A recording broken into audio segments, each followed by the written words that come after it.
नहीं, लेकिन विपक्ष के ही नेता हैं अखिलेश यादव, वो ये कह रहे हैं कि पहले फेज के चुनाव में बीजेपी पिछड़ रही है और इसलिए हिंदू मुस्लिम कर रही है, बांटने वाली राजनीति कर रही है।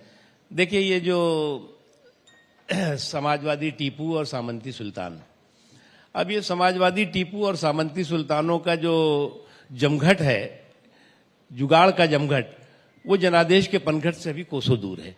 अब समाजवादी टीपू चाहे इकट्ठा हो जाए और चाहे सामंती सुल्तान, उनको इस बात का अच्छी तरह से एहसास है, इस बात का अच्छी तरह से पता है कि इनका जुगाड़ का जमघट जनादेश के पनघट से कोसों दूर है और चारों खाने चित होगा। लेकिन विरोधी तो ये कह रहे हैं कि आपके पास ईडी है, सीबीआई है, आईटी है, आपके हाथ में तो सारी ताकत है। देखिए, खिसियानी बिल्ली खंबा नोचे। अब दिक्कत है कि इन्होंने पहले से ही जब भूमिका बनाना शुरू कर दिया है कि ये जो चुनाव होगा, इस चुनाव में जो है वो हम हारेंगे तो है ही, लेकिन जो हार रहे हैं उसको जनता हमें जो है नहीं हरा रही है, बल्कि हमें ईवीएम हरा रही है। फिर कहेंगे कभी हमें चुनाव आयोग हरा रहा है, कभी कहेंगे ईडी हरा रहा है, कभी कोई और हरा रहा है।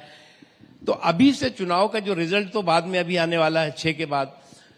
नहीं, केजरीवाल जी तो अंदर है ना। लेकिन बताइए, दिल्ली में हम कॉन्क्लेव कर रहे हैं, दिल्ली के सीएम अपने तिहाड़ में है, अपने हार के हथौड़े की तैयारी शुरू कर रही है कि हार का हथौड़ा हम किसके ऊपर चलाएं। राहुल गांधी कह रहे हैं नरेंद्र मोदी ने देश में भ्रष्टाचार का स्कूल चला दिया है। वो क्या क्या कह रहे हैं, मैं आपको सामने रखती हूं, आप जवाब दीजिएगा। छापा डालकर चंदे की वसूली कैसे होती है, ये कोई बीजेपी से सीखे। देखिए, कांग्रेस हो या कांग्रेस का ये कुनबा हो, उसका कॉमन प्रोग्राम क्या है, कॉमन कार्यक्रम क्या है? कट, कमीशन, करप्शन और कम्युनलिज्म। अब जिस कुनबे का कॉमन कार्यक्रम हो कट, कमीशन, करप्शन और कम्युनलिज्म, और जब इस कार्यक्रम पर ग्रहण लग गया हो, ये कार्यक्रम जो है वो छूमंतर हो गया हो, और एक तरफ जो है इस तरह के इनके जो कार्यक्रम थे कट, कमीशन, करप्शन और कम्युनलिज्म का, वो छूमंतर हुआ है, वहीं दूसरी तरफ जो है वो जनता जो है वो गायब हो चुकी है। आज जो है इस पूरे के पूरे चुनाव में एक चीज मैं देख रहा हूं कि इन चुनावों में इस विपक्षी कुनबा है, उसके रणबांकुरों से ज्यादा रणछोड़ बहादुरों की संख्या दिखाई पड़ती है।